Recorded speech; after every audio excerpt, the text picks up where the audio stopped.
retour prochainement, il y a Joseph Kabila parce que selon Kabouya, Kabila a fui. Est-ce vrai? Du populisme et qu'il faut humilier Kabouya. Il s'agit déjà qu'il doit faire ça la coup. Le bilan de Félix Tshisekedi est tellement nul et vide. Déjà koluka. Nini o bakoti en place pour que bameka kolalisa bango pongi. Pour bango balalisa bango pongi kana meeting. Kabouya, viens vite, viens voir. Parce que nga avona le kana na plateau. Nalinga kana ya na ba élément au peuple a kokende nango. Les informations, c'est de ça que nous parlons ici. Ils ont détourné 49,6 millions de rennes. Bateau en Afrique du Sud, et des bisous mettre machine et ça dit combien de dollars pour na kosomba ba équipement pour la République démocratique du Congo pour na o Italie bitumba toza na na STA. Félix Tshisekedi ana libabé. Et Libabe yango ezali pour la Félix Tshisekedi pe mokolo ya lelo parce qu'on ne joue jamais avec ce qui sort de nos bouches. C'est très dangereux. La première question d'abord à se poser. Le monsieur est qui? Pour que Mbappé ça ait mbongo, a que le kosomba minduki pour mboka na monsieur. Il est qui le monsieur? Il représente qui? Et à la République démocratique du Congo, le Congo n'ingara ko se dédouaner dans sa affaire.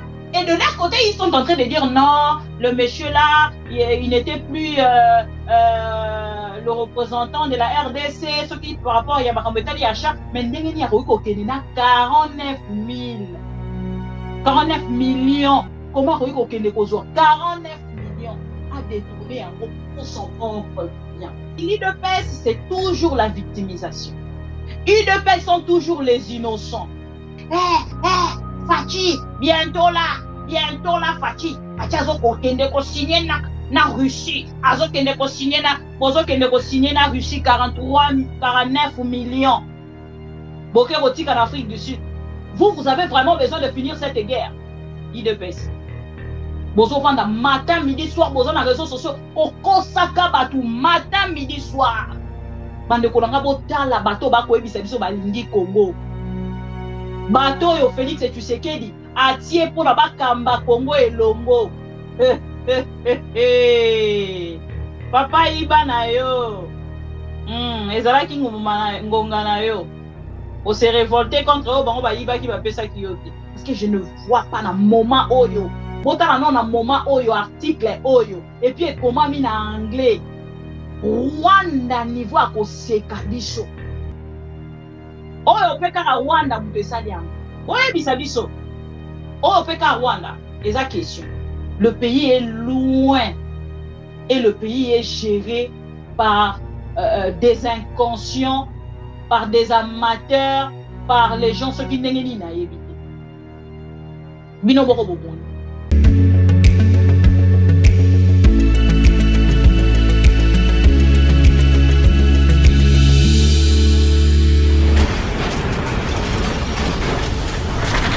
Ma mission TV, le miroir du monde.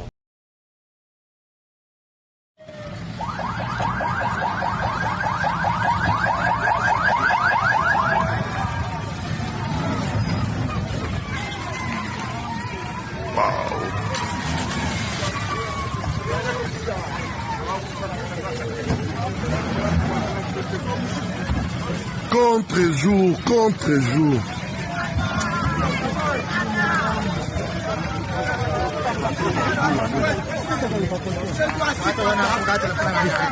Chicata!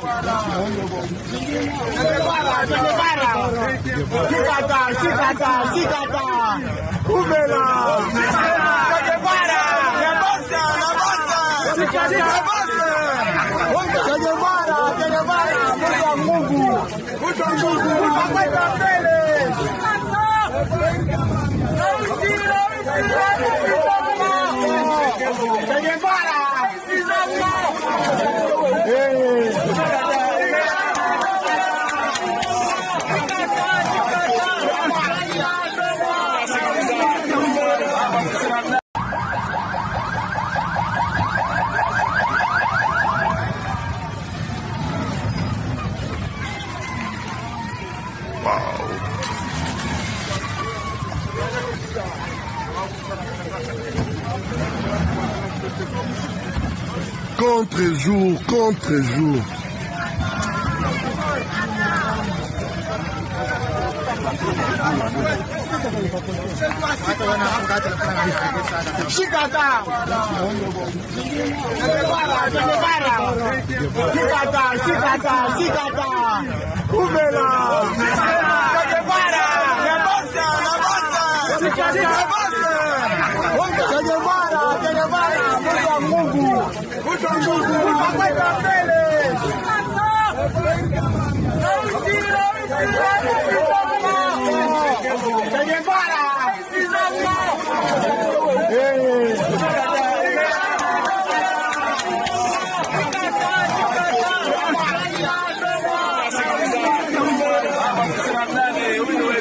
Bonjour amis téléspectateurs de Am TV, Mbote encore une fois Tokutani Lelo mercredi 3 avril 2024 Mbote na bapo Congo nyonso o bazali bongo connecté à ce moment où bazali kolanda biso à travers ces premiers numéros. Il y a Mokolo ya Lelo, il est donc 17h35 le lot Rosalana des numéros. Encore une fois on a présenté ba excuse nanga na bapo Congo nyonso o bazela ki bongo téléphone ouvert, téléphone et sala ki biso défaut pour que to zongate. Et depuis ces jours-là, les loto koti deuxième jour et absence, maman Bibi Kapinga a zongeli binote bande ko balandi ya ma mission TV Kabila de retour toko solo la yango nakati ya ma mission télévision parce qu'il y a une vidéo qui circule il y a de cela 24 heures ba congolais belé ba benginga et toko solo la yango toko solo la likambo etali bongo ba propos tope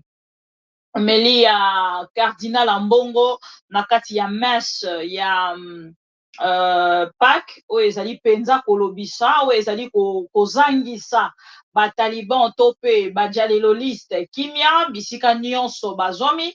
Tango natalisaka bango likambo ya tension ça va parce que nayebaka ke de tout le côté ekoki kozongela bango et na ba sens oyo ekoki kozongela bango bakoki kozanga kimia. Bomonaki sortie médiatique ya nanga lolenge ekendaki na kozangisa kimia na bae ya idepes yango tozongi mokolo ya lelo pour que tosolola nyonso wana me soki tolobi tozonga moke na actualité oyo tokozongela na deuxième partie na biso ezali bongo nomination ya madame Tuluka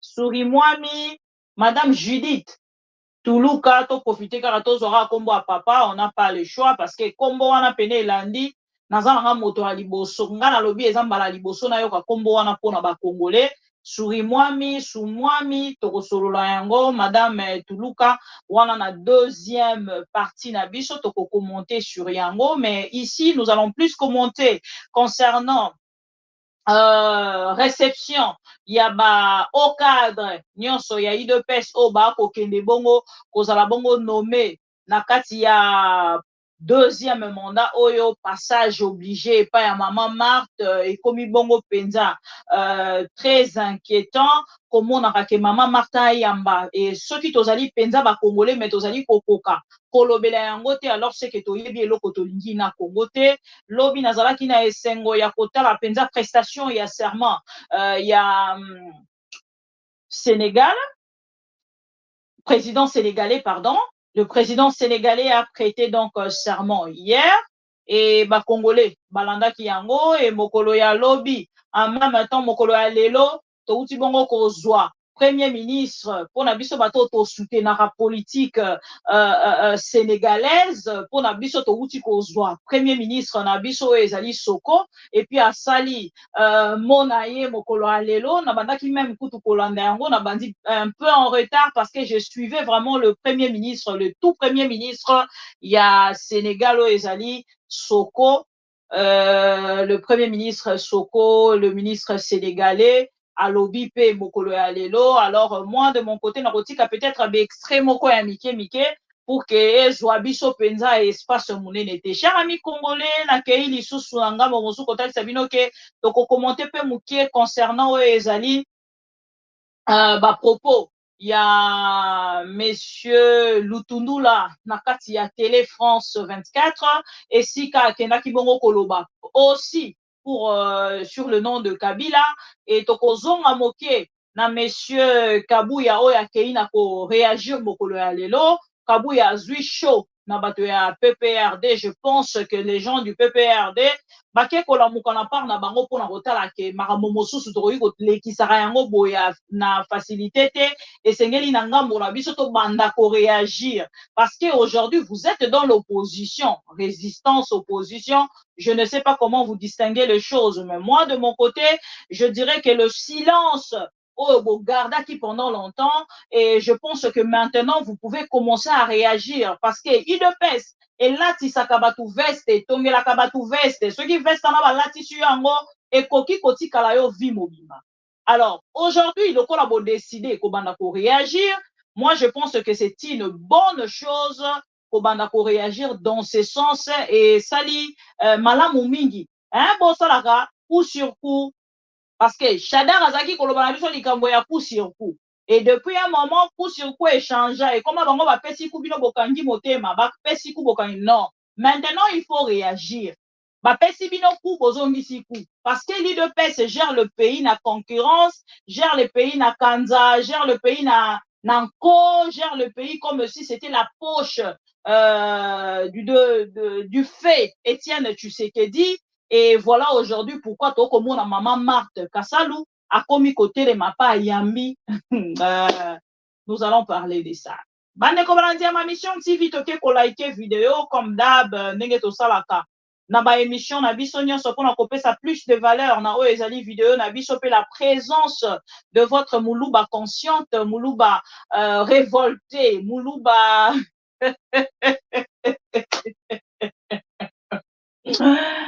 Moluba o baina ka Moluba o baina. Voilà. Parmi baluba o baina, Muluba moko o baina, vina bango mobimba. Ceux qui est na liste à basi à baluba o baina, j'en fais partie et je suis fière. Permettez-moi de souhaiter joyeux anniversaire à une personne. La personne, on l'appelle Mike Mukebai. Je pense que bandeko nyonso bakolanda biso bakozala contre nga te komona nga ko souhaiter joyeux anniversaire à l'honorable Mike Mukebai, l'homme qui mérite d'être appelé honorable Mike Mukebai Nkoso. Bisika azali na prison, biso ma mission TV tozali na yo. Balobaka après la pluie vient le bon temps.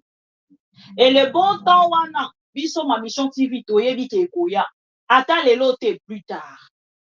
Nasalaki une petite vidéo pour dire que Mike Mukebai est le prisonnier privé de Félix Tshisekedi. Ça se voit. Parce que bato yo batanga bango na ba coup d'état, lokola bandeko bea, lokola bandeko biselele tomona bango ko bima libanda. Ba détourneur tomona bango ko bima libanda. Qu'est-ce que Mike Mukebai a fait pour mériter la prison? Et sa question, c'est à vous de répondre. Likabo Mike Mukebai a sala o eleki munene ke moto ya ko comploter coup d'état contre Félix Tshisekedi pour na repérer sa pouvoir na bato akatanga. Tomoni Salomon Eskade la abimi. Balobi ndenge abimi alobelo côté. Qu'est-ce qui s'est passé? Qu'est-ce qui se cache derrière l'arrestation ya Mike Mukebai? Et ça ma question au tozali kotuna et tozali kozwa ba réponse na yango te. Alors chers amis, tokei na kobanda émission na biso et na sengi na ba pro Congo to like vidéo bisika nyonso bozwami to like vidéo s'il vous plaît. Après tokende bongo na o ezali émission na biso ya mokolo ya lelo nayebi ke voilà Bapro Congo. Nalobaki to banda natala na ba commentaire. Banani baza. Bonjour à tous les amis fidèles de Am TV. Merci encore. Yo na ebisa ki o ba kolongolo musala. Etali yo. Ah non, c'est pour rire. Gloire au sauve, bonsoir, bienvenue. Na famille ya Pro Congo, Pro Congo nyonso bozali awa. Camille Kinkela, bonsoir. Ndeko moko alobaki aza na clé te ya eza ndeko nani na bosani lisusu. Alain Esanga, bonsoir, bonsoir Freddy. Ndalako, bonsoir. Ladis Solo, bonsoir. Joe Sembe, bonsoir, bonsoir, bonsoir. Maman Gabrielle. Chembe, namoni ete menapesi eza kombo eye eza déjà enregistré. Sylvain Bondo, bonsoir, bonsoir Samba Victor, bonsoir, bonsoir, bonsoir. Na bandeko nyonso na bao natangi kombo na bao natangi te bisika nyonso bozali mbote na bino initiative de jeune ASBL, bonsoir, bonsoir, bonsoir. Thierry Ndoula, bonsoir, namona ekala namoni lisusu lelo eza esengo mingi ko retrouver baeba biso oyo bazalaka na biso. Bandeko balandi ya Mission TV to partager vidéo na bandeko nyonso nano balanda biso te to rappeler bango ke lelo mama Bibia ye lisusu wana pour que to solola makambo etali bongo mboka na biso et to meka un peu ko commenter sur l'actualité ya mboka na biso na makambo nyonso ezali bongo koleka. Bandeko na zongi lelo pour que to solola lisusu likambo ya Kabuya, peut-être to kokende na ko clôturer yango mokolo ya lelo parce que Kabuya n'est pas quand même une star, hein. Autre banda kolobela kombo na ye et to komi ko commenter kaka sur le nom de Kabuya. Nous on pensait peut-être qu'il allait prendre un niveau pour les caniveaux oyo ye moko ake kotalisa biso ke azaki nango, mais bon et les loto ko se retrouver que Kabuya, voilà, il est seulement Kabuya quoi. Voilà, na rochela bino na nous réaction na ye. Après, on a commenté sur la vidéo qui parle du retour de Joseph Kabila Kabange, l'ancien président de la République. Na bandana réaction na no yandeko José Makila. Joseph Kabila Kabange, un président de la République. Alors, baki que a pacifié Mboka. Il a qui cheval de bataille. José Makila a outi bongo pour réagir contre ma propos oyo Kabuya kendaki na ko réagir. Na ça a toujours bandeko va répondre raté. Va ezala rapona moto nyonso. Va ekoki kozwa yo ekoki kozwa mama bibi ekoki kozwa moto nyonso. Pourquoi na zwi var ya ndeko Makila na bandi na var oyo on a kotalisa pe ba politicien o bazali na Félix Tshisekedi. Tout ce que vous commentez aujourd'hui pour l'intérêt de Félix Tshisekedi, lobby ekobaluka contre bino parce que borozala constante pour constance ezali politique congolaise. Voilà pourquoi na kotalisa bino boyoka lobby makambo oyo ndeko José Makila alobaka contre Kabila et bokoyoka oyo alobaki lelo, et vous allez écouter aussi la réaction de Kabuya oyo asali lelo na Top Congo et tokozonga mukie pour que to commenter sur le 2 après tokozwa suite ainsi de suite toko continuer bongo jusqu'à ce que toko kende na oyo ezali retour question mark ya Joseph Kabila parce que selon Kabuya Kabila a fui. Est-ce vrai? Tokozongela yango. À tout de suite. Tout le monde pacification en Bokate. Armée moko et salamité. Tout ça n'a et Joseph Kabila Kabange, un président de la République. Alors, baki que a pacifié Mboka. Il a qui cheval de bataille naïe. Tout le monde pacification en Bokate. Armée moko et salamité. Tout ça n'a armée. Alors, à sali na ko, armée nabiso, et la modernité, et la armée républicaine. Ata armée moko, tout ça n'a armée wate. Yamisato, nazo reproché na complicité na Kagame pour na kokata mboka na biso. Preuve dango yango wana. Pour kotisi ba militaire rwandais belé na mboka na biso sans que to yeba. Bayaki ko sala nini? Maboto la biso mboka. Sikoyo bimi poisa. Nazo reproché na motema mabe. Eza penza motema mabe soko oza na vraiment eza motema mabe. Nous avons reproché à Soukapé à grave violation de la Constitution. Ça, là, nous attendons mais jamais qu'on viole la Constitution. Le problème est que Kagame a dirigé et Rwanda et Congo. C'est ça la vérité. Donc, nous avons dit, na Rwanda. Pour Kagame a dirigé Rwanda na Congo. La preuve. Tout le monde a une déclaration, il y a James Kabarebe. James a lobby que mikolo nyonso batini na délégation bosali sabiso na likambo yo bosali sabiso na likambo yo bosali sabiso na likambo yo donc nyonso eutaka kaka na Rwanda ebele ya bato bazozwa soko ngozwa grade il faut kaka Rwanda apesa accord soko ngozwa poste ministériel il faut Rwanda apesa accord c'est le Rwanda qui dirige le Congo grave tala esika complicité ezali Rwanda a formé ba militaire nyonso pas naé Azui arme à côté si pas nabiso, c'est comme si tous en agents de sécurité, c'est comme si tous en bas tout est informé ba konziawa, ba bandi ko attaquer biso, mutaye bisi opinion publique nationale et internationale nani ONG Human Rights Watch. Ndi alobi non Rwanda komi ko attaquer. Gouvernement attaque ko yibisa biso tata ko lobelo kote. Rien ba vanda na bango nye. Lelo yo peuple congolais ya solo bandeko bazula nangai. Il faut tout comprendre pe makambo mazali koleka et aux réalités zo leka na mboka na biso. Ça dit pouvoir oyo et appauvrir bato na tel point que muta komi esclave ya libumu na ye. Donc soki muta bimi lelo te akolia te.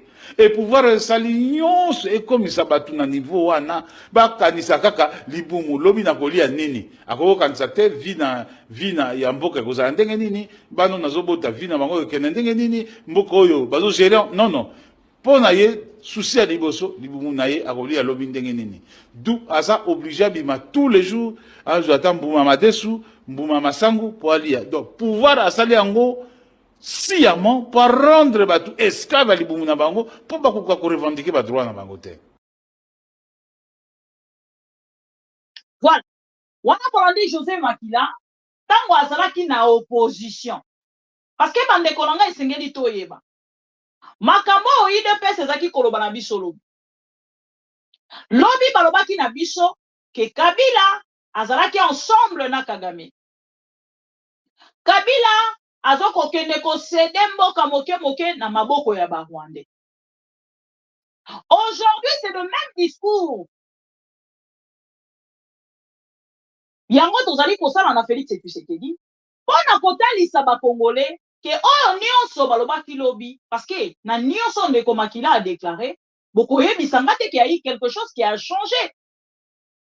Surtout pas na likambo etali parti ya Est ya République.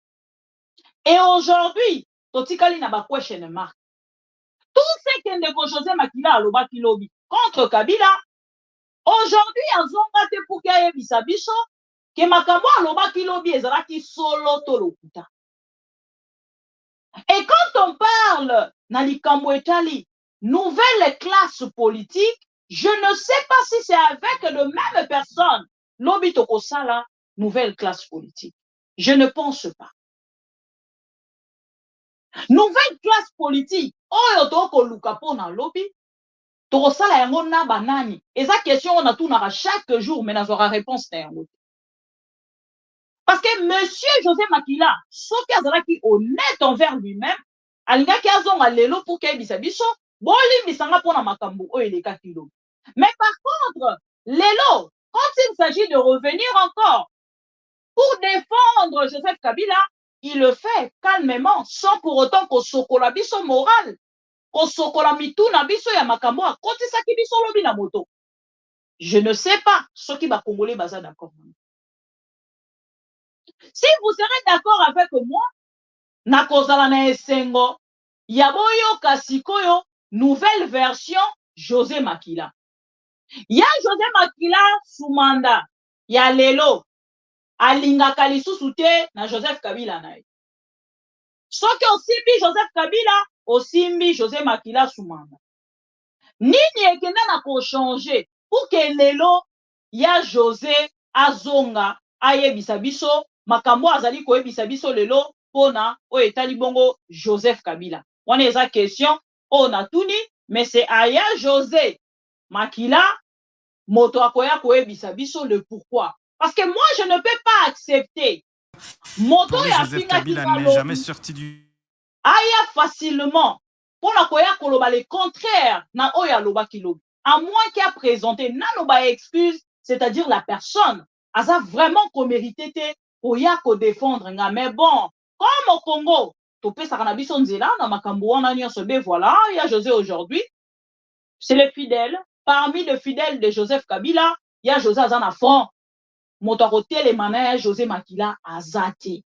Boyo Kasikoyo. Kabouya a parlé. Pourquoi on a télé une vidéo? On a parce que c'est une vidéo qui circule et bateau bazali ko faire circuler yango ezali bel et bien bateau autobengi ba jaleloliste bateau ya IDPS. Donc tant on a l'équipe yango ezali pe indirectement message pour na bateau bazali ko soutenir Félix Tshisekedi Lelo. Boye bakake bavar na bino lokwa mama F bazali balelo tozali ko tambola na bavar na ye et que zongi mama F alobaka Félix Tshisekedi ana libabe. Et libabe yango ezali kolanda Félix Tshisekedi te mokolo ya lelo parce qu'on ne joue jamais avec ce qui sort de nos bouches. C'est très dangereux. Voilà. Boyoka ya José Makila mokolo ya lelo tango bakei ko critiquer koloba mabe contre Kabila, sa réaction ezalaki nini bolanda. Pour lui, Joseph Kabila n'est jamais sorti du pays en cachette. Il précise que l'ex-président n'est pas en intelligence avec les agresseurs du pays. On l'écoute. C'est tout simplement triste. Monsieur Augustin Kabouya devrait regarder dans le rétroviseur et de voir d'où il vient. Qui est-il, Monsieur Augustin Kabouya? Pour parler de Monsieur Joseph Kabila comme il entend parler aujourd'hui. Joseph Kabila a été président de la République démocratique du Congo et il a travaillé pour la République. Il a fait ce qu'il a fait et le peuple congolais s'est retrouvé dans ce qu'il a fait. La preuve, comment l'UDPS a accédé au pouvoir et quel a été le premier discours du président Tshilombo. Qu'on soit humble avant de parler de quelqu'un, il faut quand même tourner la langue 10 fois. Monsieur Kabouya, peut-être il est ignorant pour savoir qu'un sénateur comme un député peut circuler dans toute la République et sortir comme il veut. Donc, monsieur Augustin Kabouya n'a pas à dire que le président Kabila est sorti du pays sans qu'on le sache. Plusieurs membres du FCC ont rejoint les agresseurs. Est-ce que Joseph Kabila ne soutient pas les agresseurs? Parlons peu et parlons bien. Tous ceux du FCC qui ont quitté Kabila et qui sont allés dans l'Union sacrée. Pourquoi, à cette époque-là, ils n'ont pas dit que c'est Kabila qui les a envoyés dans l'Union sacrée? Si quelqu'un veut aller dans l'Union sacrée, il veut dans l'AFC, c'est son choix personnel. Et pourquoi on condamnerait Kabila aujourd'hui? Parce qu'il y a certains cadres du FCC qui sont allés de l'autre côté de l'AFC. Ont-ils de preuves que c'est Kabila qui les a envoyés d'aller de l'autre côté? Avant, c'était Kabila qui bloquait tout. Aujourd'hui, Kabila continue à tout bloquer. Et je le répète, l'ingratitude n'a jamais payé. C'était José Makila et de son côté, Cédric Moudiantou, qui est porte-parole de AVCE Télévision du Congo, parti membre de l'Union sacrée. Voilà. Boyoki, monsieur José Makila. Monsieur José Makila a talisinga à retenir kaka ya suka. Parce que bandeko nanga na talisa kibino à travers cette émission, je ne vois pas Joseph Kabila sortir du pays sans pour autant akende kosala ba formalité. Soki bandeko na ye ba osala ba formalité, moi si na ye na bana baza kosala ba formalité, pourquoi il y a corromplir yango te? Donc c'était une façon na yebisa kibino déjà que il devait se bani basala coup. Bakenda kalanga mbola bango kolukelo koni eko couvrir coup na bango. Le bilan de Félix Tshisekedi est tellement nul et vide, nanga mbola bango bazali déjà koluka. Nini o bakoti en place pour que ba meka kolalisa bango pongi. Po bango balalisa bango pongi kana meeting. Il avait viva, viva, il avait viva, bomoni discours mikolo ekomi kaka o eza mandat suka. Nani ayebi no. Non, il n'y a pas un truc qui me tue comme ça. Et ce que j'ai retenu dans le konabiso José Makila, alobeli likambo ya oyebi tango tolobaka na kati ya opposition ezali na bato oyoyo baza sérieux te pe honnête te to na constance te ya José Makila akatisaki akendaki na ngambo ya Kabila et atikali na ngambo ya Kabila te mokolo ya lelo, c'est aussi une leçon à retenir. Mais ngana aka na problème moko na ya José makambo alobaka lobi, est-ce que lelo akoki siko kotalisa ke makambo wana situation ya este ezalaki Kabila te, ezali makambo yo Rwanda azali ko imposer na République démocratique du Congo. Eza question. Et ceux qui ont oyebisa biso ngo pe autrement, eza question. Ezo dépendre na ye. Et na o etali sikoyo makambo alobi na Kabuya, atali si Kabuya ingratitude. Parce que hier Kabuya alobaki na biso, Kabila atali. Amoni parti moko te o akopesa apesi idepes. Et utaki na minoko ya bato ya opposition te pona koloba ke Kabila donné le pouvoir à l'IDPS sans mérite. Ba discuta te ba bunda te eloko te balala balamuka bakomi na kati ya pouvoir. Et lelo bakomi na kati ya pouvoir, bazui mandat ya liboso, bazui mandat ya mibale ekangi bango na kingo. Bazoye banenga kokende na kosilisa na yango te, batieli biso Samet. Bauti ko nomele biso Samet. Donc Sam ya mwasi, Sam alukonde ya mwasi Samet. Tokoloba likambo ya Samet na deuxième partie. Tokei sikoyo na réaction ya Kabuya, après na kotiela bino sikoyo réaction ya batu na bango moko. Ya IDPS viva na Chiluba, bato balobaka Chiluba. Bokota na direct s'il vous plaît naza na posa na bino. Bato balobaka Chiluba bokota na direct na ozana posa na bino s'il vous plaît. Boza na wana pona ko réagir, bokene na ko sunga biso. Voilà. Bokene na ko sunga biso na commentaire pona ko meka ko translate. Hein, Chiluba en lingala pona bandeko bana ba commentaire, bandeko nyoso boza wana. Oyo kasiko Kabuya. Kabuya zui show. Pasai ni biso monument moko. Ya likosi. Ah la la la la la la la non. Kabila ayebi makambo ezako. Tango naza koloba ke Kabila ayebi makambo ezako leka. Kabila abimaki mboka. Azwa kaka lokasa na ya passeport. Parti kaka wo baza kotia kaka ba nini ya DGM Alex Soki azaki identifié par la DGM. Ayebi pourquoi abimaki ndenge wana. Soki ozobima na muyibi DGM mabene eza wapi. DGM azanzambe po balala te. Yo yebi kozokene na ndenge ya malamu. Pone ni ozokene na ndenge ya kobomba. Et puis naza koloba yango clairement ke ngai na longoli kombo ya Kagame te. Kagame nde bemenere ya babiloko nyonso wana. Nalobaki ke awa toza na schéma ya Afdel bis. Elingi koloba nini lokola communauté internationale bango tu balobi ke Kagame nde aza kosala guerre na Congo baye koyokana na moninga na Kabila bon tindelanga mutu moko bazwi yo nanga yakao bazwi nanga batie Kabuya alobaka pamba te. Voilà. Bolandi Kabuya. Natali saki bino na même plateau oyo ke Kabuya utaki ko dédouaner Kagame. Na kati ya ba propos na.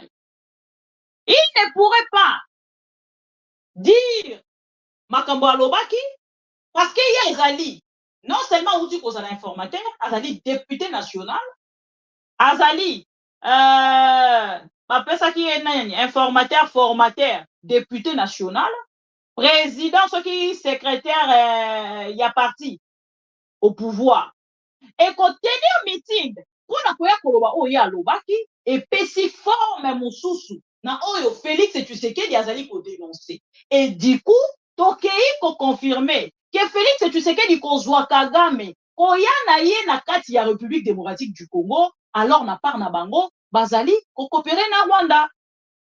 Balongoli Kagame ba remplacer Kabila pour continuer en fait avec le nom de Kabila, to salir Kabila, lokola Kagame alingi akutana na Félix Tshisekedi, to tchana mukombo wa Kabila po biso po Kagame alobaki akokutana na Félix Tshisekedi te soki Félix Tshisekedi azongi simate yako bongisa oyo ezali lolenge akoteka kombo na ye.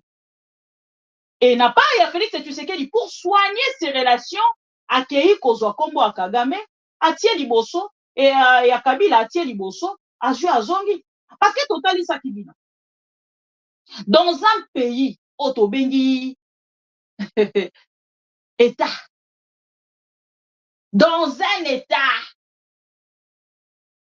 Donc, ce que mboka na biso na mikanda nyonso ekobenga ngo mboka. Oyo eza pena na mikanda nango nyonso. Parce que même les dialelolistes n'étaient pas d'accord avec Kagame. Même les dialelolistes, il y a 10 minutes. Niveau baralé sur ye. N'a pas qui bino fait déjà que Kabouya soki a lobby. À ce genre de personne au y a valeur. Bazalaka soki ba lobby bazonga ka sur makambo ba lobby. Akomi siko lokwa moto Eliezer Ntambwe azaki kosala arozonga nanu aye lisusu oh non kasi bola kisanga ba profiter toza na mboka o to bengi République démocratique du Congo o eza état yo za député national entre guillemets ba soki ba noma député national nommé siko soki to na rôle ya député Eliezer na Kabouya bakokaki kosangana bakei na ba service biso to okende koluka DGM te écoute même un député lobby DGM baza na droit ya kolala te donc DGM baza na droit ya kolala mais soki DGM ba na droit ya kolala to kokotisa combien de rebelles chaque jour, combien d'infiltrés. John Moussaki, merci beaucoup. République à démocratiser du Congo. Ce qui nous a vraiment, si on a ce qui nous a vraiment République démocratique du Congo, nenge Congo ya mboka na biso ezalaka. Bokotu na sikoyo na ndeko Kabuya. Comment okende koloba tala soso na même la deuxième réaction na ye, aza kotalisa toujours insuffisance intellectuelle. Pour dire bon DGM nenge bazana droit ya kolala te, mais soki DGM bazana droit ya kolala. Rassurez-vous que soki Kabila bimaki na ndenge ya oyo ozali kotalisa biso akozonga pe kala tango DGM eza ya kolala, ça c'est un député national de mon pays. On l'appelle député national. Et s'il part dans un coin plus reculé de la République démocratique du Congo, Bakobenga est honorable, comme s'il méritait vraiment d'être honorable. Et regardez-moi, des gens comme Kabouya, dans mon pays, on l'appelle député. Dans un coin ignorant, Bakobenga est député, honorable député. Pareil avec Eliezer, Bangonio Somi Balé Lolengement. Du populisme et qu'il faut humilier Kabouya. Populisme et qu'il faut humilier Ndekonabiso Eliezer. Eliezer, vous devez comprendre sa promotion à partir de où tu peux Tamara à lobby. A commis d'ailleurs le débat na Kabila. A lobby na Kabila, bazan n'engagement pour Kabila na parti politique. Moi j'ai le niveau de Kabila. Kabila ça émission internet. Il a le niveau de Kabila. Et ce moment-là, président il y a parti politique. Attaquant nani l'autre là comment on l'appelle? Oya basuke belé nani. Ah, la vérité libère. Oya basuke belé Constant Mutamba. Regardez Constant Mutamba. Alongwe pa Kabila, aye kosala mo opposition na ye à multi service. Président Constant Limbisanga totalisaka nde mamango eza po babengi yango opposition yango nazotalisa eza opposition ya multiple service. Encouragé lelo soki otali Constant Mutamba olobi ocompare na Kabouya. Constant Mutamba aleki Kabouya aleki na Eliezer parce que un jeune na courage wana na ko komona yango te otunelanga sango ya ndeko na biso Mende Omalanga nazoke zotambola wa ndeko Mende Omalanga akufi na bato bele bazobenga mama bibi toyoki Mende akufi papa na période oyo ya il faut ba former gouvernement, chacun d'eux a sa façon de créer son buzz.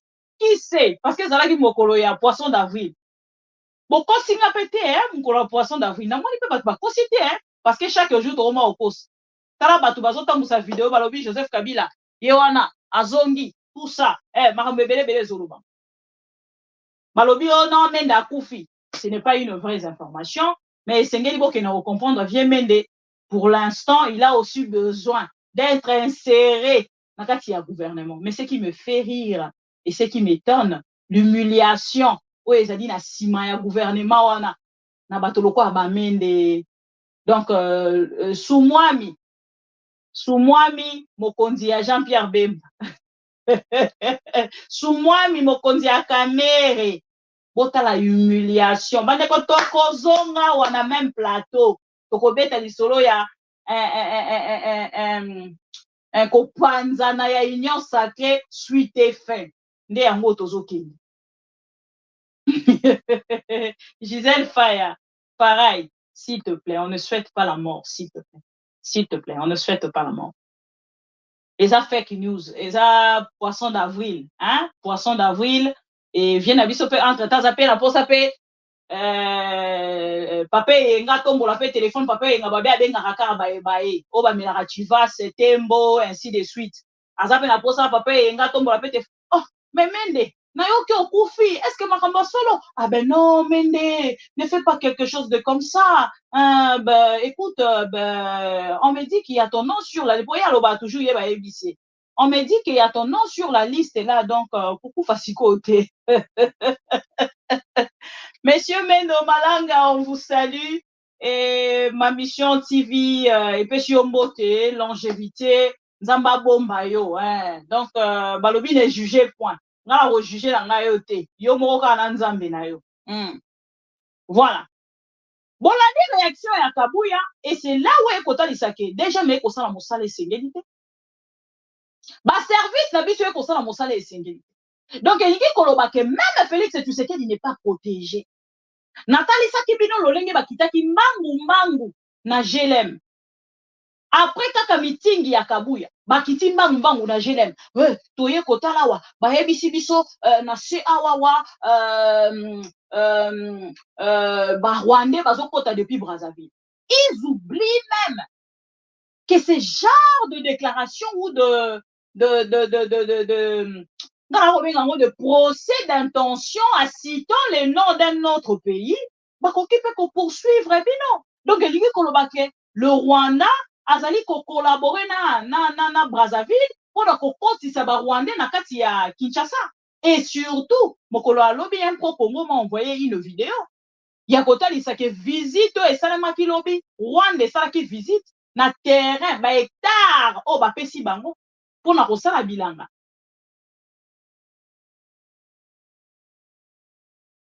Donc, Mokolo Alobi, ba Salaki visite, je ne sais pas si c'est Zaki Lobi ou avant Lobi. Donc voilà, c'est un peu ça. Alors, chers amis de ma mission TV, Bolandi Kabouya, et Kotalisa, insuffisance, atalisi yango en public. Et awa sikoyo, na makambo Kabouya alobi, na zako zonge la pe kobeta sete, na likambo Kabouya alobaki awa. Bolanda. Mais na zako expliquer bino na pokwa lelo boye. Bino batuboza na distraction. Ba infiltrer bino, ba kotseli bino ba nakati na bino. Discours ekomi kaka eza manda suka eza manda suka nana yeso ke eza manda suka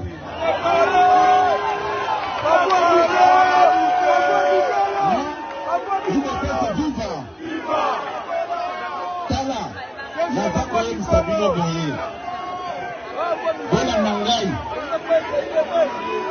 yibepese viva na zako loba boye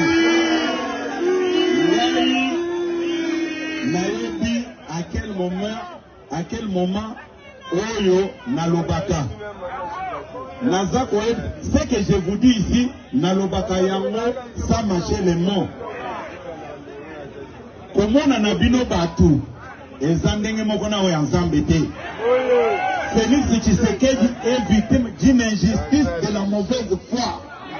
Bozakola na ngai voilà. Parti on la lingi mingi na kati ya makambo Kabouya alobi yango wana. Kabouya nous dit que Félix azali victime. Il y a injustice moko ya bato balingaka ete balingi te ya kamba. Lobi ezalaki Félix azali victime parce que azali muluba.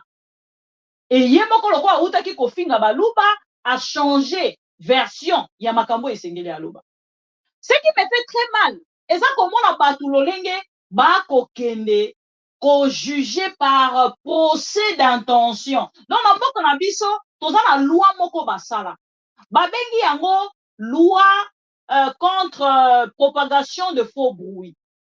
Et propagation de faux bruits, wana, et ça juste pour nous protéger. Félix Tshisekedi, maman Marthe, maman Nyakeru, et bana ya Félix Tshisekedi, ainsi de suite.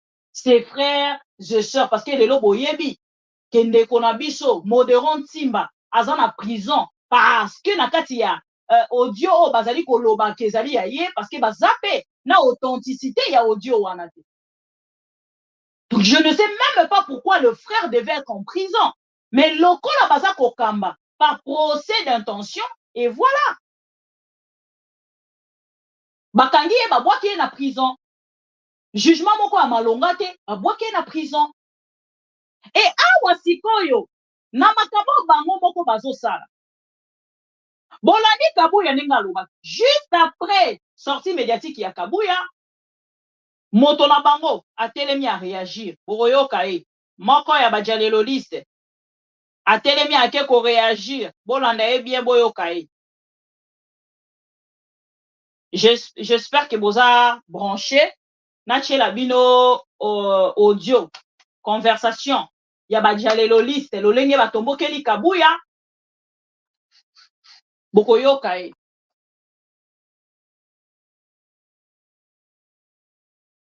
Suivez cet audio.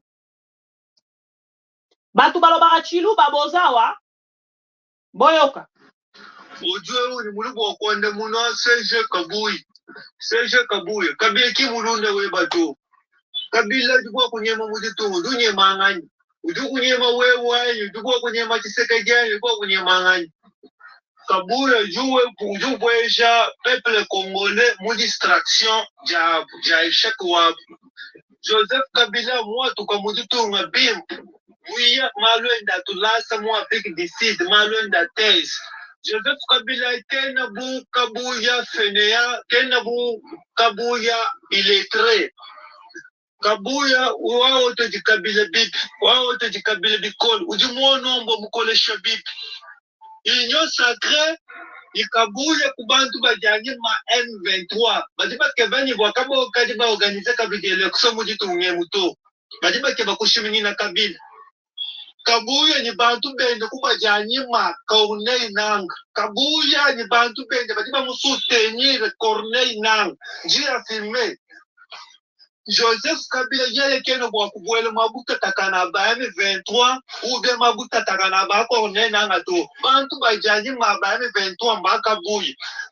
Willy Ngoma muntu wa IDPS. Muntu wa IDPS wa Goma porte parole wa M23 Willy Ngoma muntu wa IDPS. Kabuya ni soko jina bangani. Willy Ngoma kumuntu du représenter IDPS mu M23.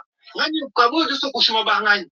Willy Ngoma tinel muntu wa IDPS kumuntu du représenter IDPS muntu du représenter Kabuya ni bande wende yonso wa ine sacré mu M23. Willy Ngoma tinel du membre wa IDPS.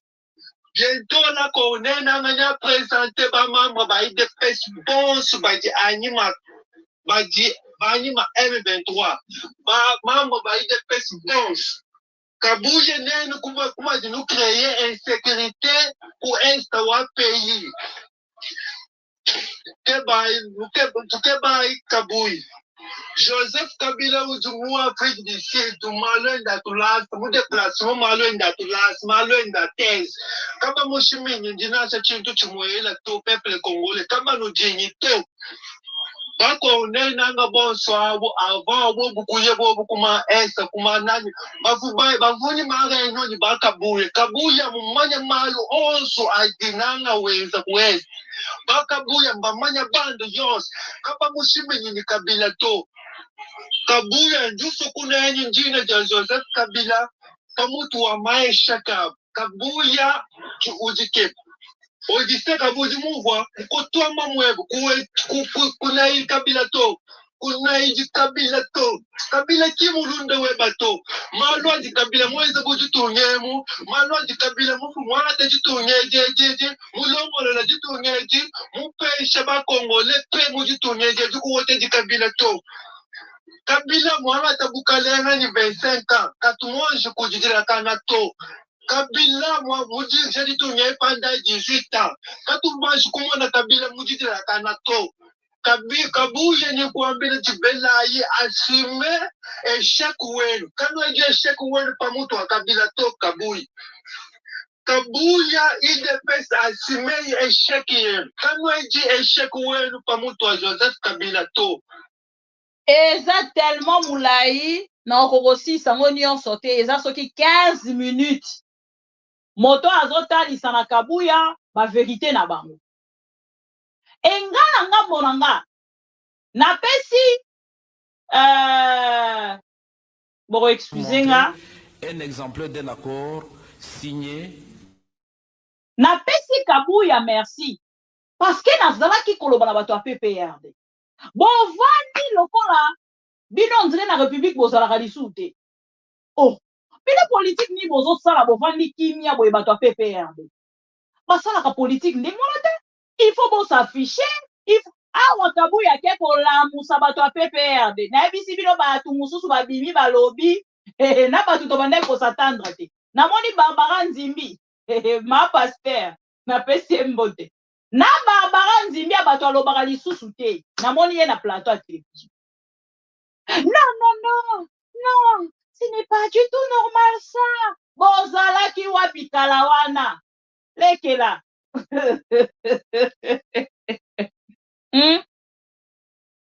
boyoki na bato oyo bakokai koloba te balobi Kabuya ke kolamusa ndenge balobaka ke kolamusa les lions les chats qui dormaient les lions non ezaka les lions non pour ba français makambo na bango ezaka tantôt pito ezaka les lions qui dorment ou les chats bon les chats les lions nyonso ezaka ndenge moko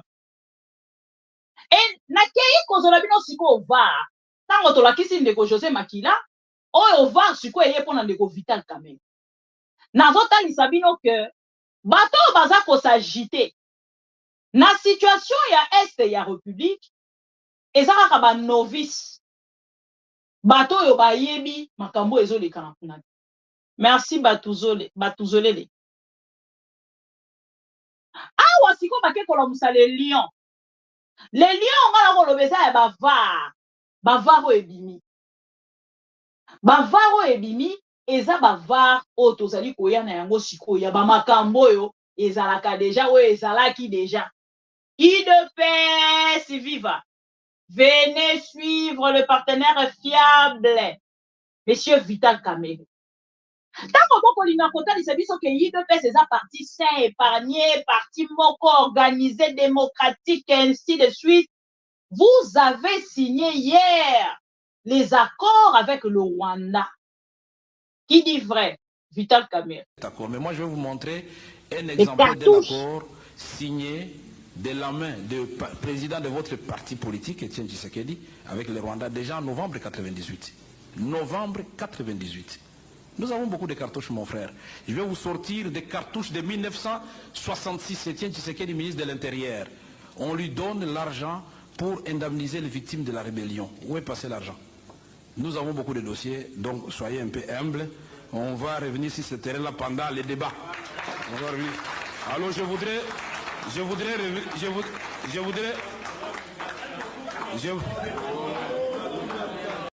awa sikoyo na ndeko Vital Kamerhe eloko eza kosepelisa nge eza ke depuis mpe makambo yango ebandi na Félix Tshisekedi alobaka te po awa biso tozala bacartouche ndenge ye moko alobaki bacartouche aobimisa biso mpe tola bacartouche ye abengaki yango lobi bacartouche biso tokobenga yango var parce que ya biso ezali accompagné na video na image na son ye moko akoloba ke azali na bacartouche donc na kotalisa bino makambo ezaki kolobama IDPS viva Ozongisa. IDPS. Attention. Ça va? Voilà. Et na part, il y a des Vital Kamerhe. Boyoki. Makambo abimisi. Yango esalaka ke Vital Kamerhe était mokolo lelo alobaka te parce qu'il y a dit quelque chose. Babengaka ye nani? Mwami. Babengaka mwami notable ya Kivu. Ayebi ba vérité ebele. Ete mokolo lelo alobaka te Vital Kamerhe. Tosuki na Vital Kamerhe te. Na kati ya bakartouche wana nzambe ndenge asungaka biso bana na ye mpona bavar chaque jour mpe nasambelaka nzambe na posa bavar lelo na okende kolekana bakongole bazozelanga nzambe etindelanga bavar kaka na kiti oyo navandi namona bavar kobotama var ya liboso ebotami na journal lelo ndeko na biso Albert Moleka. Je dirais même Nania Sala Ngote. Oh. Reprenons l'histoire. Ok. Commençons par l'AFDEL. Lorsque l'AFDEL a débuté, et là moi je vais parler de ma famille politique.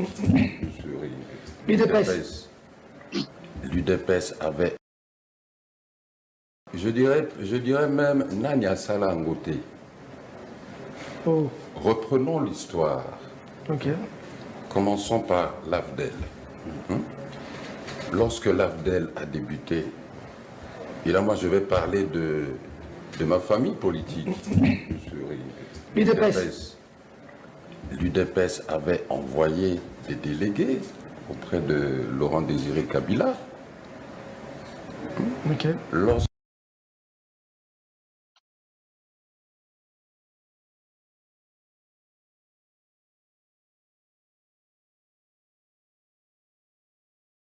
J'ai dit que juste après la proclamation des résultats des élections de 2011, le président de l'UDPS avait reçu par le canal de deux de nos fédéraux de l'Est un message du colonel, à l'époque du colonel Makenga, qui était responsable militaire de Bukavu. À l'époque, vous étiez directeur de cabinet? J'étais directeur de cabinet.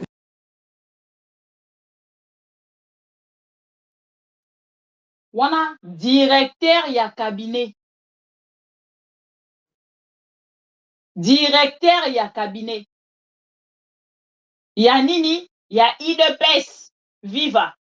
Aye ko confirmer biso na télévision. Makambo yo ndeko na biso na kombo ya Barnabé Milinganyo alobaki na télévision. J'étais là. Que vous rappelle la photo? Bon, je vais en Lusumba. Un garçon qui avait la chance, hein. Moi, j'ai lu dans les oubliettes, on ne sait même pas là où il est. Ok. Voilà. Vous voyez encore qui? Non, je connais, j'étais là. Quelles sont les personnes que vous reconnaissez sur cette photo? C'est moi qui ai accueilli Tshisekedi. Et j'étais dans ce convoi-là. Vous l'avez accueilli où? Le vieux Tchène? Là, on est à Kisangani. Là, vous êtes à Kisangani. Là, on est à Kisangani. Le jour, il a fait le défilé de 8 heures. 8 heures. Ouais. Vous l'avez accueilli où et dans quel cadre? Non, mais quand on a bloqué les négociations à San City, il nous a rejoint dans les dialogues. Vous avez rejoint vous qui? Nous, le RCD. Le RCD Goma. Oui. Donc, le vieux Tshisekedi de Moulumba avait rejoint le RCD qui était un mouvement rebelle contre l'État. C'est ça. Mais c'est pas... ça fait partie de l'histoire.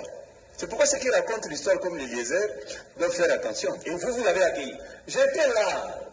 Vous êtes là où ils sont là. Et moi, je m'occupais de la communication et presse. Je suis vers les caméramens. Donc moi, je suis le réalisateur de cet événement-là.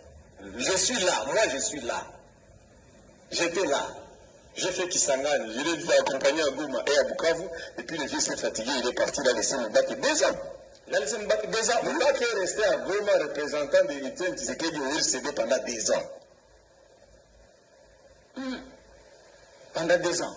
Nourri vêtu aux frères du RCD Goma, soutenu par le Rwanda. Voilà au moins une preuve. Très bien. On va avancer tranquillement.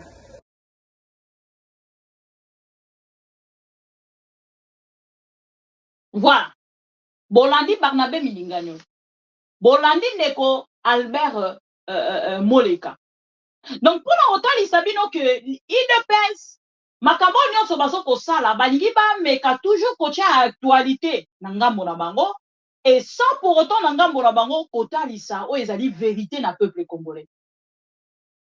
Dire qu'aujourd'hui, ben non, on va rétablir la loi, il y a peine de mort, qu'on rétablir peine de mort dans la République démocratique du Congo, et Kota Lisa que Félix et Tshisekedi, ce qu'ils allaient qu'ils ont moto liboso à Sala Yango, Bonge pe boyoka, Fati moto liboso, pour moi, ben il moto liboso, sans résultat, mais moto liboso. Opposition à biso, tout ça opposé à liboso, posu pouvoir, moto liboso, sans résultat, mais moto liboso. Moto liboso, ache mwansi na primature, moto liboso, la deuxième partie, na zoé la bino, que sous moi mi. Nana dossier, awa. Ya sous moi mi. Dossier sous moi mi, na zoé nango awa. Premier ministre, ya République démocratique du Congo. Bon, dans le gouvernement, bino matubolo bakana biso, Félix Tshisekedi aza mwana mboka, soi-disant mwana mboka. Félix Tshisekedi, Alingi Congo, soi-disant Alingi Congo. Bomoni les deux là, Soko, ba chéri nanga, ba bébé chéri nanga. Les deux là, ba outi ko bimisa gouvernement na bango avec 20 membres ya gouvernement. 20 membres ya gouvernement. Mais biso tozana 56 membres ya gouvernement. Balobi, bomoni ba opposants, bango ye, les opposants. Bango ye. Les opposants, bango yo, les deux bébés chéris choupi, mais dès là, couple oyo. Bozo mona bango, couple oyo. Mais deux bébés chéris sénégalais. Les jeunes conscients. Quand on parle de jeunes conscients, dans la Sénégal, dans la Guinée, dans la Burkina Faso. Quand on parle de jeunes conscients, quand on a vu son garçon en 44, ça la diallolisme.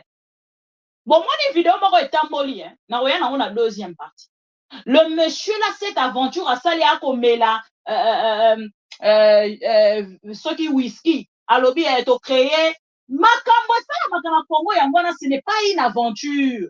Nenga zawana kolandela, premier ministre, wana koyambaye, kaka na aventure à Saliwana. Congo est un aventure. Ce qu'on sait qui cité, au zoité, au gagné. Et c'est ce qui se passe. L'affaire,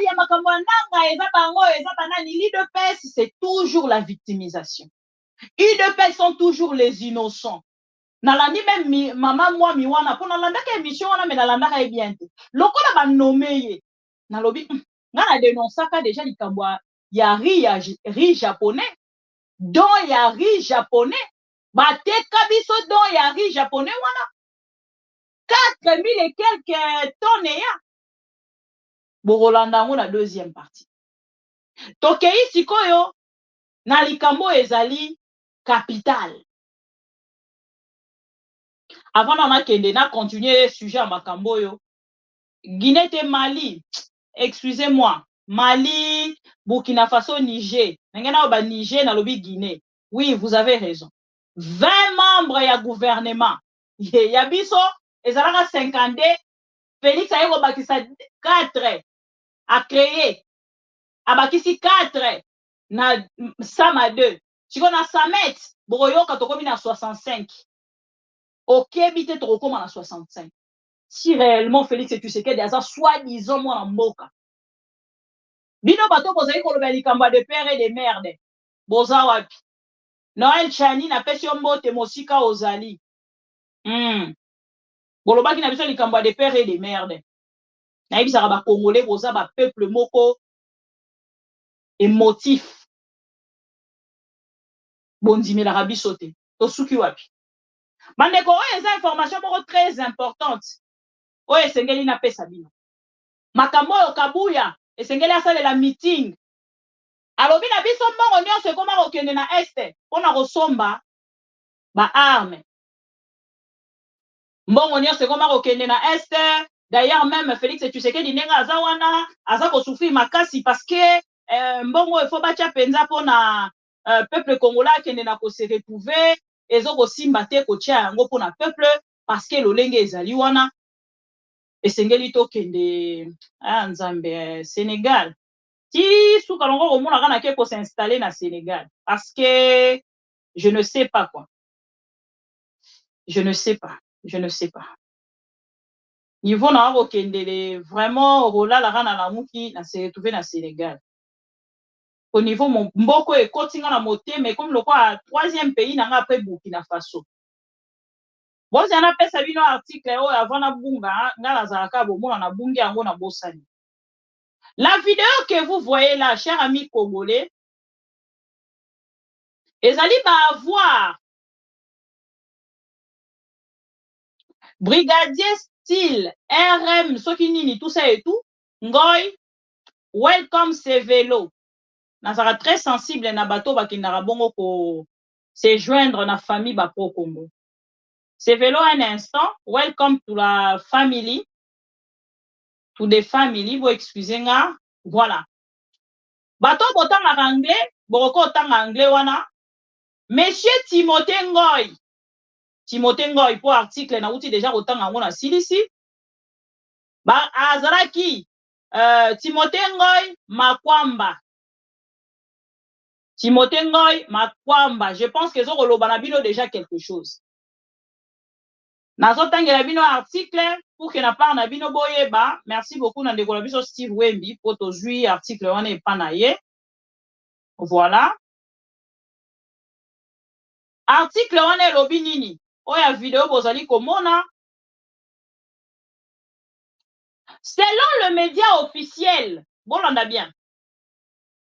Selon le média officiel sud-africain, le brigadier Ngoy Timothée Makwamba, chargé par le ministère de la Défense de la République démocratique du Congo d'acheter des armes au groupe d'Enel en Afrique du Sud, a escroqué 49,6 millions de rand à son gouvernement. Il a utilisé cet argent. Bon, il a utilisé cet argent pour acheter 4 manoirs et enregistrer ses luxueuses propriétés pour lui-même, ses 2 enfants et 3 autres personnes. IDPS, vive Maramoroya Kolobela Yango. IDPS. Bozo vanda matin, midi, soir, bozo na réseaux sociaux. Kokosaka batu matin, midi, soir. Bande kolanga botala bato bako ebisa biso balingi Congo. Bato yo Félix Tshisekedi atie pour la bakamba Congo et Longo. Et vous allez me dire que cette personne a détourné l'argent seul. Jean-Pierre Bemba, il part dans des réunions. Naba Toya M23, Naba Toya Rwanda. Je vous ai montré l'autre fois. Jean-Pierre Bemba avec son téléphone, concentré avec son téléphone. Les conseillers de Félix Tshisekedi encerclés en vert là, concentrés aussi avec son téléphone.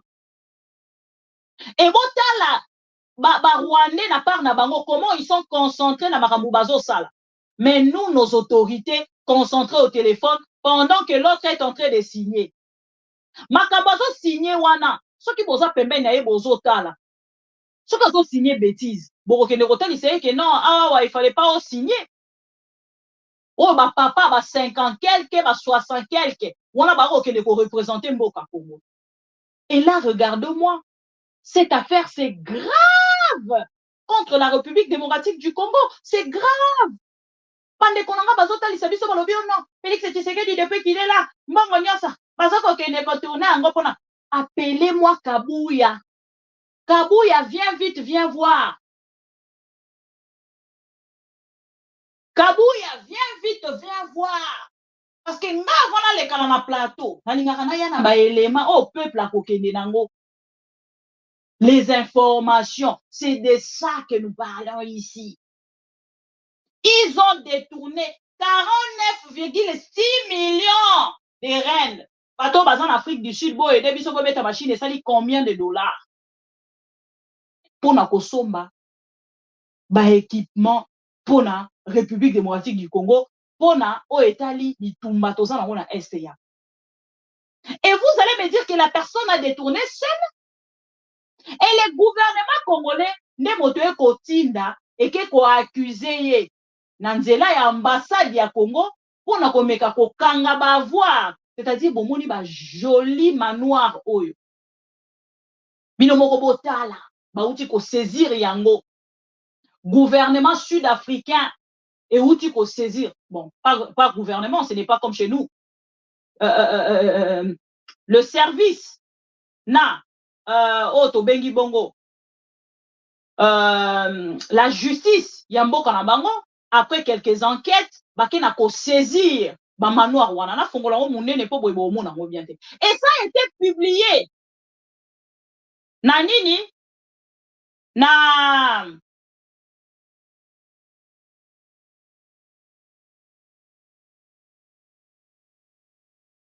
voilà. Ça a été publié dans les médias sud-africains.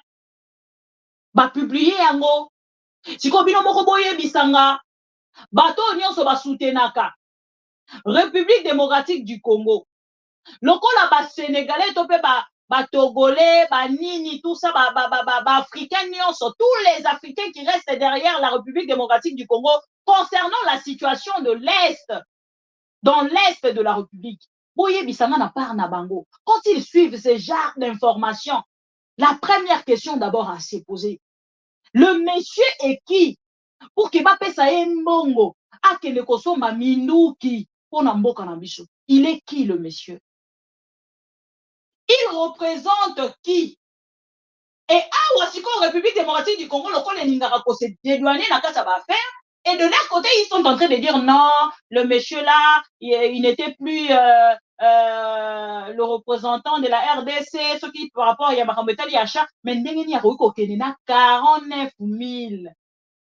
Comment Yarouko Kenekozo 49 millions a détourné en gros pour son propre bien. Et on a 4 articles, ils vont mettre en fait banda ko en anglais hein, pour convertir kochango en français et puis kochango na nani bo pesanga ka quelques minutes. Natangela bino. L'AFU obtient une ordonnance de la préservation des 43 millions de rennes contre l'ancien attaché. On a déjà RDC commissaire ancien pour Aibi. Bozolandanga, ba commissaire ancien yango moni Afrique du Sud na République démocratique du Congo ba uti koko na ba relation parce que biso mboko na biso tokei kopesa bango valeur mususu na o Italie armée. Yango moni ba kei même kosala ba achat toza na Suisse et pardon Russie. Tongo midi pokwa biso na bino tongo nazolo ba bino ke IDP c'est ça ko faire rêver biso na likambo Italie Russie. Ba jaleloliste balobi Fachi bientôt là Fachi azo kokende ko signer na Russie azo kende ko signer na bozo kende ko signer na Russie 49 millions boke botika en Afrique du Sud. Vous avez vraiment besoin de finir cette guerre? Pensez-vous vraiment, croyez-vous vraiment à l'IDPS? Botala article yango hein, sud-africain botala nani yangoana, comment on appelle le drapeau sud-africain. Natangela bino yango mukie. L'AFU obtient une ordonnance de préservation de 43 millions de rennes contre l'ancien attaché selon. Selon, parce que jusqu'à maintenant, je lui considère comme l'attaché. Je ne peux pas lui mettre ancien. Je suis désolé pour l'article, mais moi, j'insère aussi mes mots. Je suis désolé. L'ancien attaché de défense de la République démocratique du Congo, mercredi 3 avril 2024. Confiscation des avoirs affûts a obtenu une ordonnance de préservation de 43 millions de rand émanant d'une affaire de fraude et de vol ouverte par l'ambassade de la République démocratique du Congo, RDC en sigle, contre l'ancien attaché de la défense de ces pays en Afrique du Sud. Les brigadiers Ngoy, déjà, Ngoy Timothée Makwamba. Papa Iba na yo. Ezalaki ngonga na yo. On s'est révolté contre eux, bango ba Iba ki ba pesa ki yo te. Parce que je ne vois pas na moment oyo. Botala non na moment oyo article oyo. Et puis comment mi na anglais. Rwanda niveau à koseka biso. Oyo peka Rwanda muto esali yango. Boye bisa biso. Oyo peka Rwanda, eza question. Nasi ça non article, ezo matin. IDPS, bozawa. Boya, vous êtes là? Vous êtes là? IDPS, vous êtes là? Attention, ça va? Voilà. OK. L'ordonnance a été rendue par la Haute Cour de Pretoria et vise à préserver 4 propriétés et des comptes bancaires.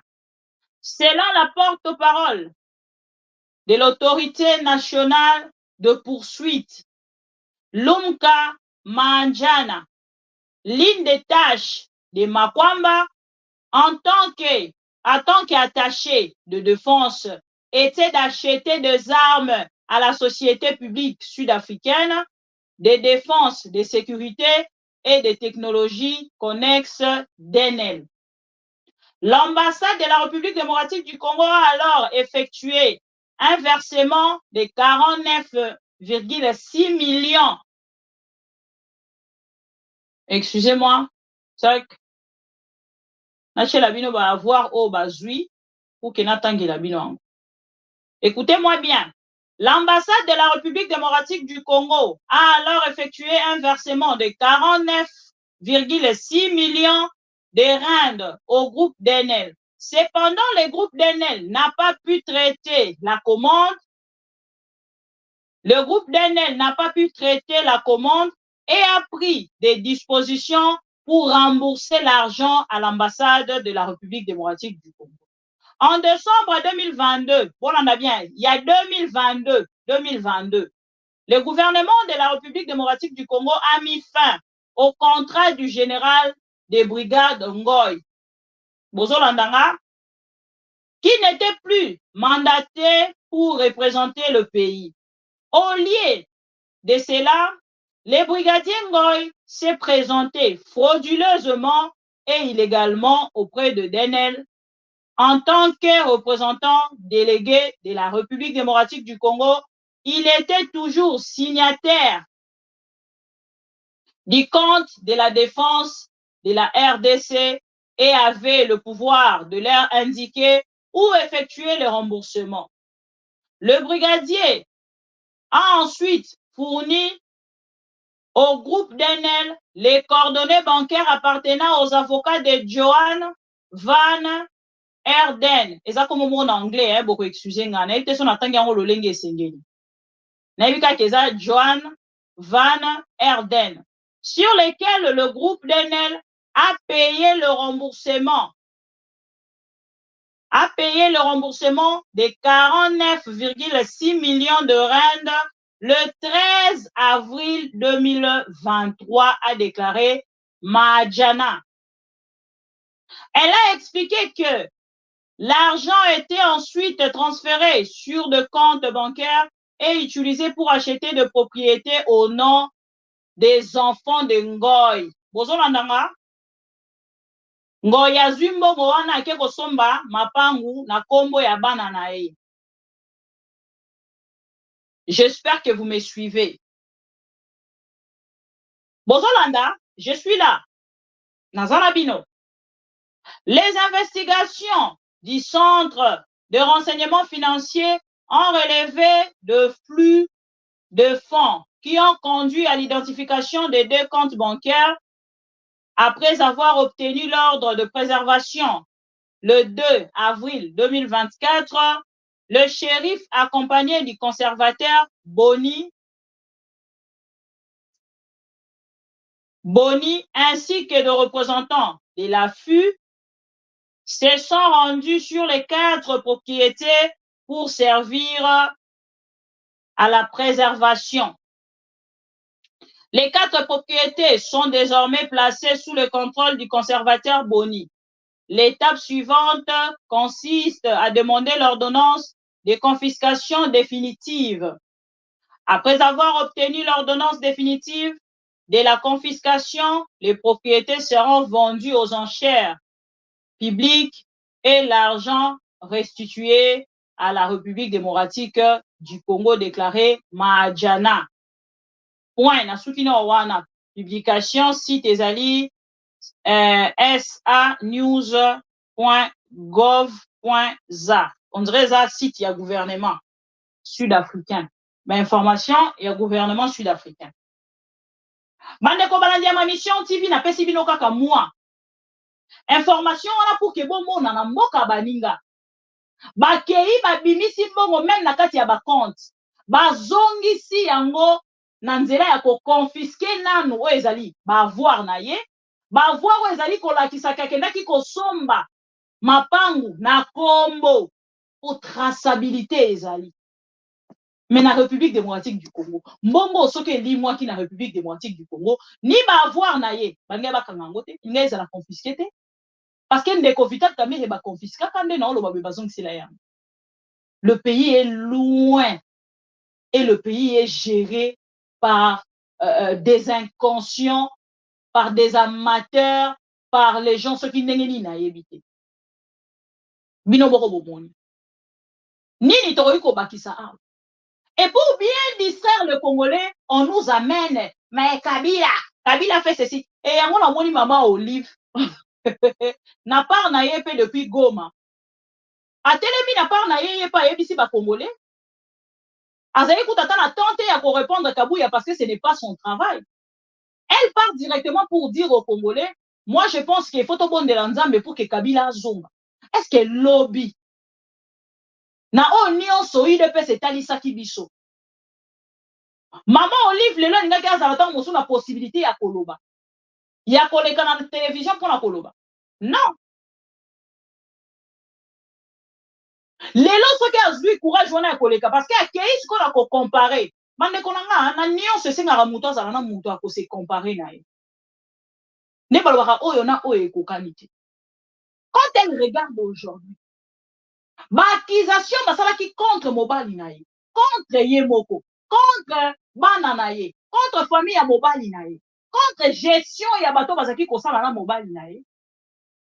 Certes qu'il n'y avait pas seulement la perfection, il y avait aussi des imperfections, mais tant qu'on comparer, il y a lobby, il y a lelo, il n'y a pas match, chers amis. Namoni esali polémique, bato yi de pes basangani na par na bango babandi kofinga. Vous pouvez insulter bato ndenge bolingi, mais acceptez au moins que na makambo nyonso ekoloba malelo ozali porte. Ya makambo wana ezali koloba malelo. Soki bino bo géraki malamu. Peut-être nyonso wana ngaki ozala te, mais lokola bo gérer mabe, bo pesi accès. Lelo même les Congolais s'arrêtent pour dire Kabila zonga, Kabila tolema kiote. Mais pourquoi selon vous? Pourquoi selon vous? Tolanda quand même toyoka. Communication maman Olive o esali polémique nangambo Goma et bongo to se retrouver après. Kila kitu enyewe ni materiel, yani nguo, sijui viato, chakula au vinginevyo vyote, lakini imani hakuna mwenye anaweza kuitosha kuroho ya mtu.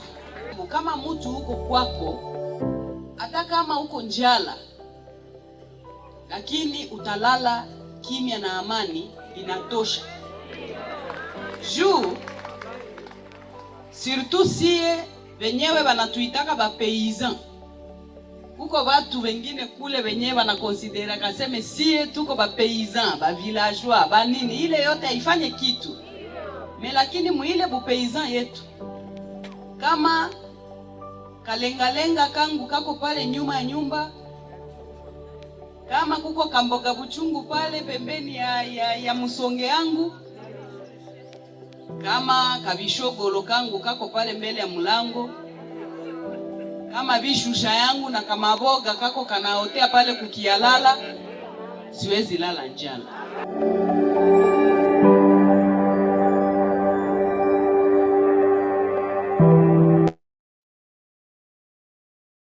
Voilà. Wana Mama Olive, na ngambo ya Goma, akendaki kotala ba déplacer. Balobi Mama Olive, yene ngaza wana, alingaka kokanga nzela na Mama Denise. Mama Denise soki azosala ba don et tout.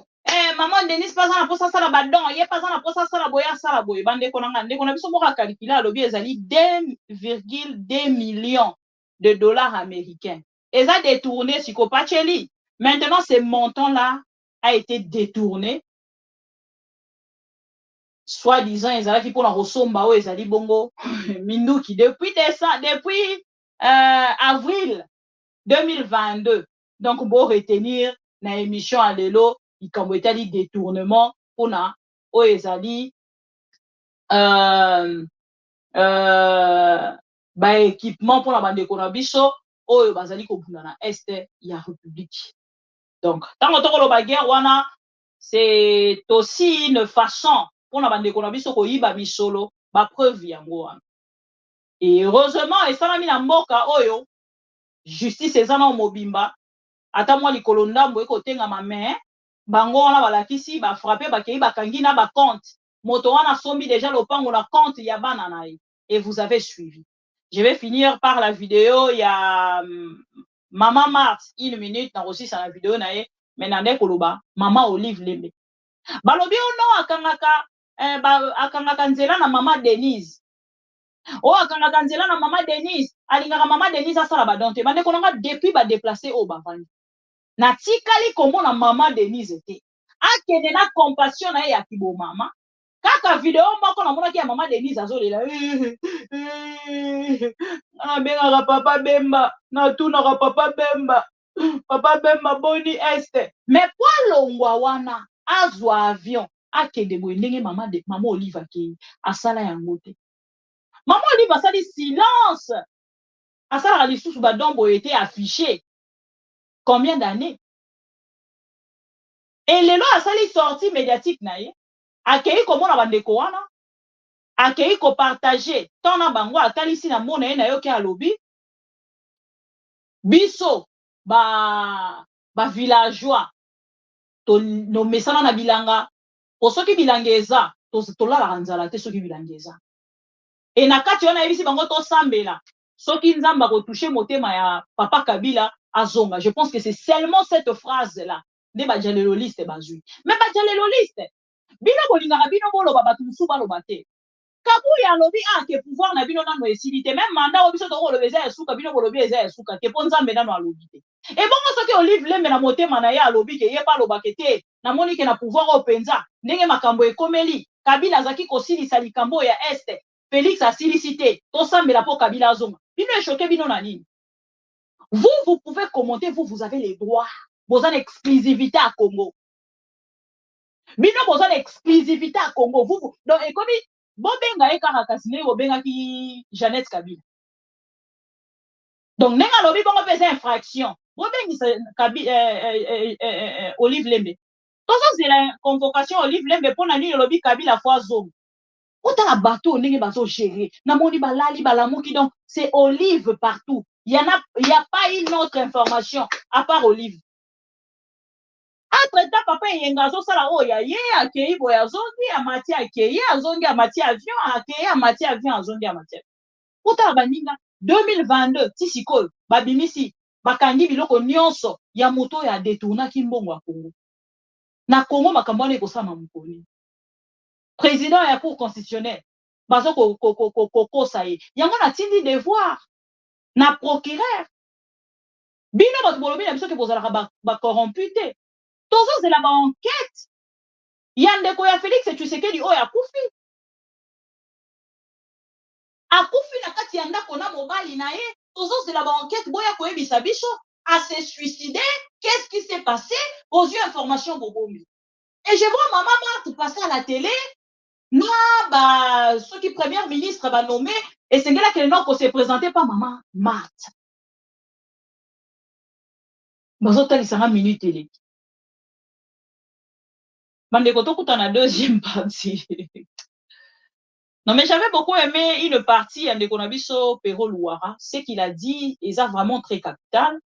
Na Rolinga quand même Nachela Bino Ango. Moi j'aime vraiment que Zoba place est très importante pour na relativiser le peuple congolais. Bayoka et puis bakanga quelque chose. Surtout ceux qui sont en ligne. Bolanda. Pose la question à votre maman, Marthe Kassalou, l'impératrice Marthe Kassalou. Elle est devenue qui dans ces pays-là? Maman Marthe Kassalou, là où on vous attend, vous n'êtes pas là. On attend que vous tiriez les oreilles de votre fils pour lui dire c'était pas ça le combat de son père. Nous n'avons pas lutté comme ça avec votre père. Maman Marthe a commis Nani na Congo.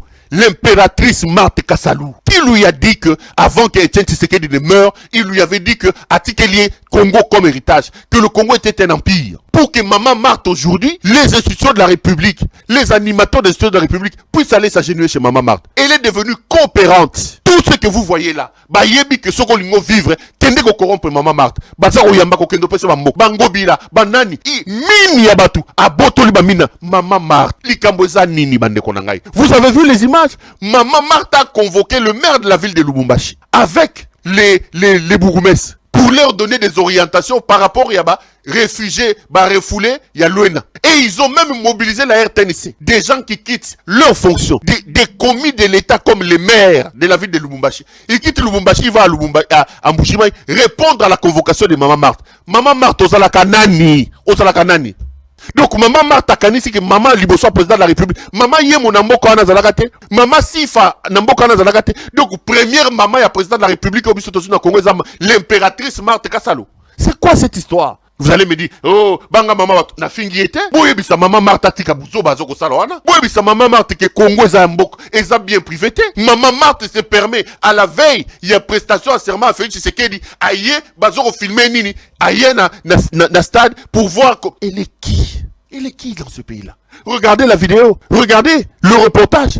Passez à la télévision, le maire de la ville de Lubumbashi, le bourgmestre de la commune de Kampemba et de Lorde et celui de Rouachi, convoqué en Mbujimaï par l'impératrice Marthe Kassalou. Maman Marthe convoque le maire de la ville de Lubumbashi, Marthe Kazembe, a convoqué ma bourgmestre ya Lubumbashi, commune de Kapemba, Mireille Mianda Kongolo, Mireille Mianda Kongolo, bourgmestre à commune ya Kapemba, bourgmestre à commune à Rouachi, Lucie Mutanda Mujinga, Baluba, Babougoume Sango Baluba. Comme si na Mbujimaï, na Kananga, na Chikapa, ba commune Rokenocha, Babougoume Sezate, Baluba. Tribaliste. Maintenant, l'impératrice Marthe Kassalou convoque le maire et le bourgmestre. Il faut que des gens qui représentent l'État quittent Lubumbashi pour venir répondre à l'impératrice Marthe Kassalou. En tout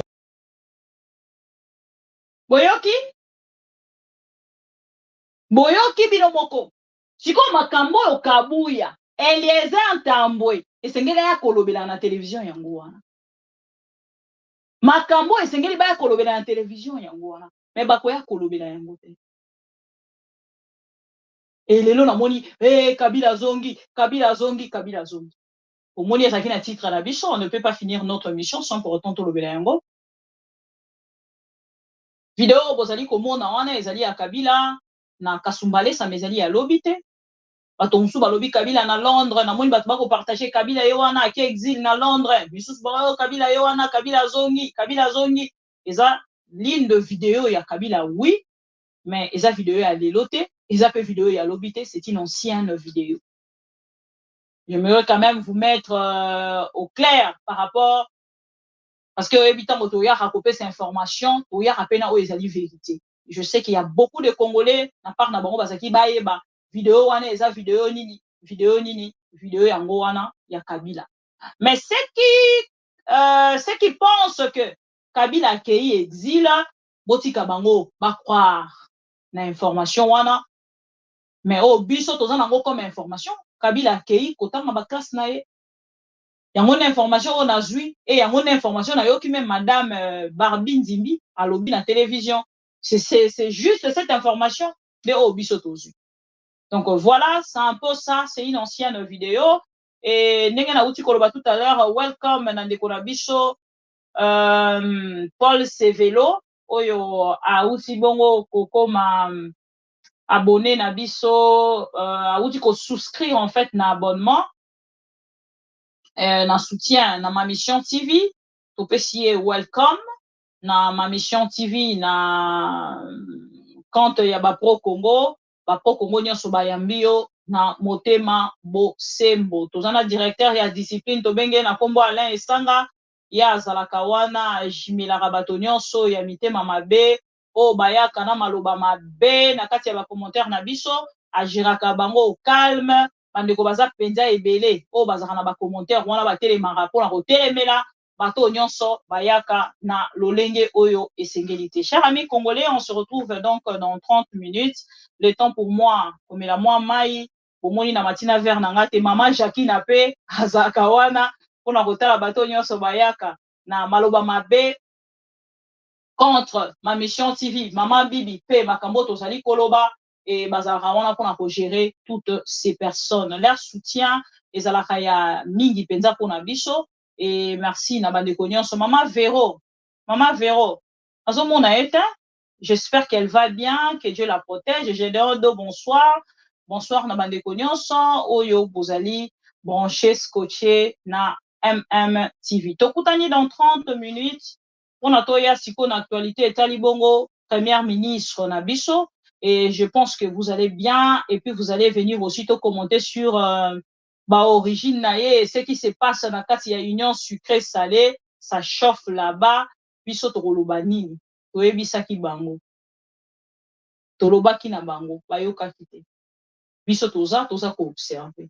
Parce que bango na ngambo na bango, mbondo ekomi ko se manifeste. Moto akokabola biso te. Eloko tosali awa lelo na miso na bino peuple mokonzi pe na miso nzamba aza kotala biso likolo. Ezali tomeli mbondo ya kotrahir peuple te oyo ya kotrahir peuple kombo na ye likama